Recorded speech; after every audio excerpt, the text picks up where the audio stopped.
Lord, ஆண்டவராக இயேசு கிறிஸ்துவின் நாமத்திலே உங்களை அன்போடு வாழ்த்துகிறேன். மீண்டும் ஒரு ஆசீர்வாதமான காலை வேளையை கர்த்தர் நமக்கு கொடுத்திருக்கிறார். ஒரு மகிமையான நாள், சந்தோஷமான நாளாய் அமையட்டும் என்று நான் உங்களை வாழ்த்தி, இந்த நாளிலே கர்த்தருடைய வார்த்தை யோபுவின் புத்தகம் 17ஆம் அதிகாரம் அதனுடைய 9ஆம் வசனம்.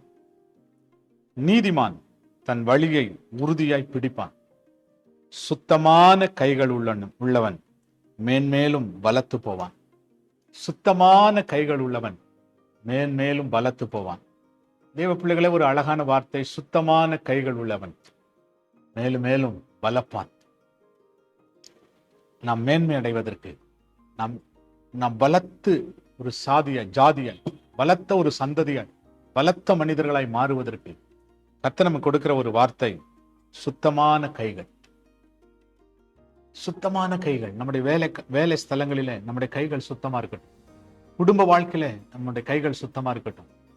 நம்முடைய அன்றாட வாழ்க்கையில நம்முடைய கைகள் சுத்தமா இருக்கட்டும். ஏன்னா சுத்தமான கைகள் உள்ளவன் மேலும் மேலும் மேலும் அவன் ஆசீர்வதிக்கப்படுவான். மேலும் மேலும் அவன் உயர்த்தப்படுவான்.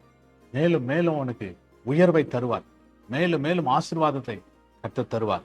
ஆகவே எந்த காரியமா இருந்தாலும் சுத்த இருதயத்தோடு மாத்திரமல்ல, சுத்தமான கைகளோடு இந்த ஊழியத்தை நிறைவேற்றுவோம். நம்முடைய குடும்பத்தின் காரியங்களை நிறைவேற்றுவோம். நம்முடைய வேலையில உண்மையா இருப்போம். கர்த்தர் நம்மை ஆசீர்வதித்து மேன்மைப்படுத்துவார். நல்ல ஆண்டவரே, நாங்கள் ஜெபிக்கிறோம். இந்த வார்த்தையின்படியே நாங்கள் சுத்தமான கைகள் உள்ளவர்களாய் மாற ஆண்டவர் எங்களுக்கு உதவி செய்யும். எங்களோடு பேசின வார்த்தைகளுக்காய் ஸ்தோத்திரம். தொடர்ந்து நம்முடைய நாமத்தை மகிமைப்படுத்தும். இயேசுவின் நாமத்தில் வேண்டிக் கொள்கிறோம் நல்ல பிதாவே. ஆமென், ஆமென், ஆமென்.